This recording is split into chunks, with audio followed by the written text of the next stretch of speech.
Good afternoon, ladies and gentlemen. I'm Philip Price. I am non-exec director of Jetline. We're a tour operator and a travel agent. I'm also founder of WorkAdvisor. We are a review website in the travel industry. We don't review travel, we review jobs. We review our workplace.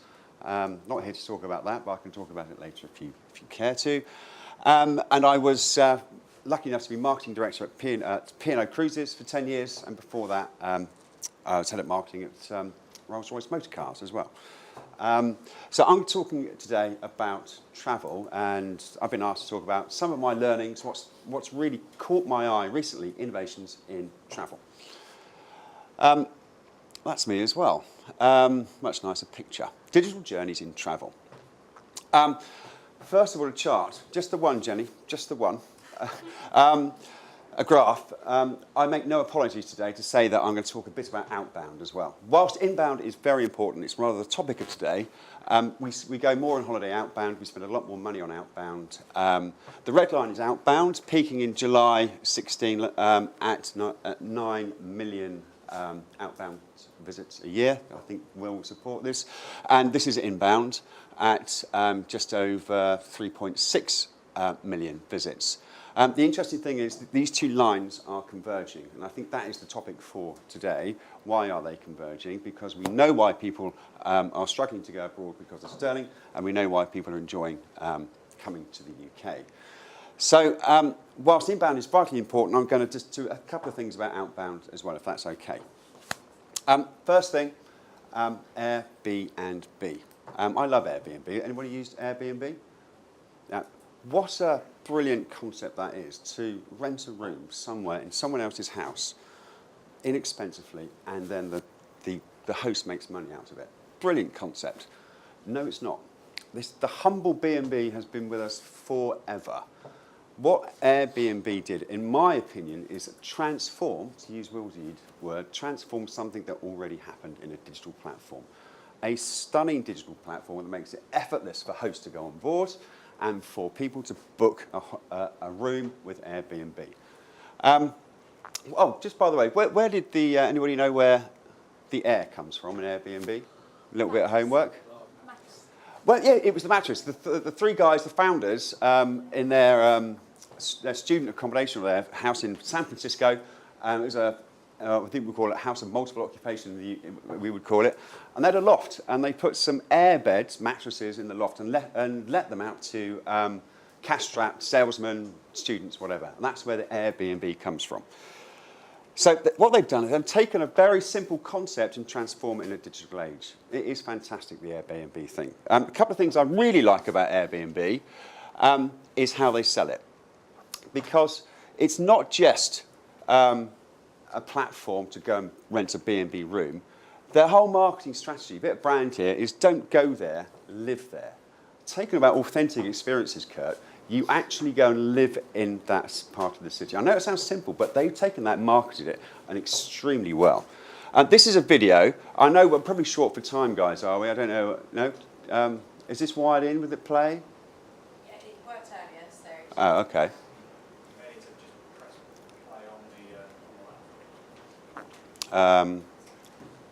Could you help? Obviously in tune with digital. That's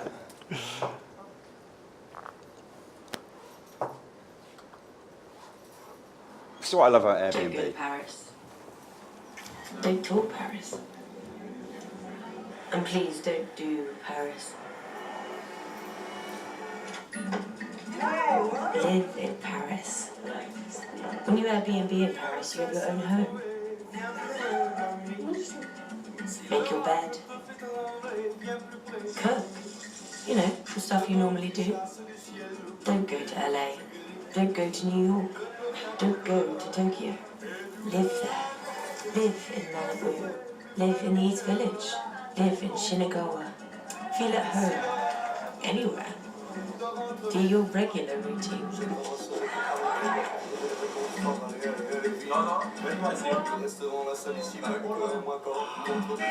Wherever you go, don't go there. Live there. Even if it's just for a night.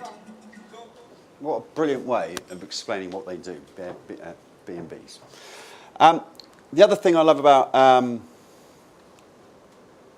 Airbnb, if you just do it on this one,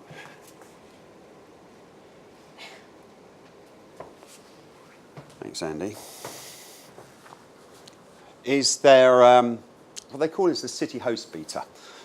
So it's where they get locals in a city or in a town to actually host activities. So you go and you actually go walking, you go to a pottery class, you go to an art gallery, you go to visit a market, and what they've done, locals host it, and they've turned it into these brilliant experiences. And it's personalised to the recipient. So Aidan, master of the markets, they turn it into a movie poster. It's absolutely fantastic. This is just visiting an art gallery hosted by Georgia, Art World Insider. These city host betas are now how Airbnb is making some money. This is their incremental revenue by doing hosting of city tours. I think it's a brilliant model for all of us to watch out for the future. A rather different business where I was ran the marketing team for 10 years is P&O Cruises. Very proud of the fact of their long history, heritage, and being number one in the UK marketplace. That's really important for them. And I think my learning here is sort of how not to do it, really. And I was part of this, so I bought the T-shirt here. Our market share was some 36%, and we had online at this time, we're talking about 2005, 2006, we had about the same share of market in the online search, any cruise term, any destinational term, as our share of market. That has been decimated over the recent years. What P&O did was believe that the experience is everything. We want people to understand that P&O is a better experience than Royal Caribbean, a different experience, much different celebrity. It is the experience and everything. Whilst all the travel agents were going, yeah, that's fantastic, I think we'll make a nice online booking tool. We'll make it an effortless experience to book your holidays. So a couple of agents that I pick out in terms of retailing of P&O Cruises, by the way, still about 80% of all P&O's bookings will be made through travel agents, is Igloo. Came from nowhere. And they are now done fantastically well. It looks crap, doesn't it? The site, I mean, it looks absolutely shocking. I do tell them this, but they have got the best search engine in cruise. It's intuitive, it has everything covered, and it's instant. They've got all the APIs. It is a brilliant model of how to do a search engine. I'm sure it's better than ours, better than yours, by a travel agent. And so we were there saying, no, we won't worry about that. No, not online bookings, don't worry about that. Let's make a lovely experience. If you look at the P&O Cruises website, it's beautiful, but it's pretty hard to find a price and availability. And then another example is a company called cruise.co.uk. This is their landing page for reviews. So this company, cruise.co, which was a company of 3 people when they started, now own the conversation in cruise. Every review, every forum is conducted on this website. Hundreds and hundreds of thousands of conversations from people talking about cruise. And you think that would sit with the market leader, you think that would sit with the brand, but no. An innovative way of doing it, encouraging people. They paid people to review, and they now are the market leader in reviews. So if you want to look at how review forums work, look at this cruise.co.uk. And I remember, just before I got there, Carnival, who P&O were part of the brand, owned this cruise.co.uk domain, and they sold it to these guys for a pissance. Now, these cruise.co are nearly going to advance on and steal the market share of P&O. And just some support of that, you can't see these figures unless you've got very good eyesight. But P&O is declining every year in its market share. It's now got 14.7% of market share, the whole market of online talk about cruise, search terms, generic and PPC. Whereas Igloo is rising every year to now, it's 11.6%. It is forecast to overtake P&O. It's remarkable. They came from a base of nothing. And that's because they had an effortless search engine in which to search and book, give availability, give a price instantly, which the brands were reluctant to do. So a little about what not to do. Something else that's taken my mind recently, and I think this leads on from what Will was saying, I've spotted this, and it can't have passed you by, that Mr. and Mrs. Smith and the other brand, Kayak, is a bit of a holiday comparison site, are now doing voice recognition as part of their booking systems. I think this is a game changer. And I think you have to download the Alexa app before you can do it. It's not intuitive. You can't just say, Mr. and Mrs. Sif, can I have a room? But once you've done it, you can say, Alexa, can I have a room in New York? Or book me a flight to Toronto. I think this is pretty much game-changing. Yes, mobile is changing the world, but I think I'd be interested to talk about your chat box and how that's developing, but I think this is pretty much amazing. I don't understand the technology, but I'm reliably informed from the guys at Advantec that they can build one of these for you. So will you be joining this journey? And my last example on my sort of tour of digital journeys is one that I'm part of, which is Jetline. We are a mid-sized tour operator and travel agent. And this is a really simple thing, but I was talking to them about the cost of acquisition. When I joined the business, I was amazed at how much they spent on marketing, the cost of acquisition and where their GP was. And I said, well, how about, guys, we talk about different things, about a word that hasn't been mentioned today, which is retention, retaining our customers and growing revenues from people that we know already. It is apocryphally known to be 8 times expensive to get a new customer as it is to retain one.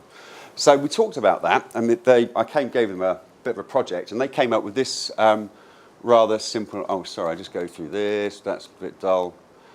A birthday email. How can we talk to our, and it's not exactly innovation here, guys, but I think sometimes it's the simple things that can make a difference. So in terms of how could they retain customers and be more economic with their marketing, we came up with a simple birthday email with a £50 off. So, happy birthday, they've never done it before, and if you, £50 off, thank you for your birthday, for your next booking, £50 off, only redeemable against this email. Really simple, really simple. And we found that this is actually getting pretty healthy click-throughs. So openings of 41.5%, which I think digital marketeers would recognise as pretty healthy, and click-throughs of 7%. We just did this 3 weeks ago. It's kind of recent, which is why I'm bringing it up. And this is now generating significant revenues for Jetline. So I think my sort of digital journeys are, I think, keeping it simple in terms of using email. It's a very much, hackneyed tool, but it still works. If used in the right way, email marketing still works. I think there's some really interesting things that are going to be happening with how online booking systems have worked.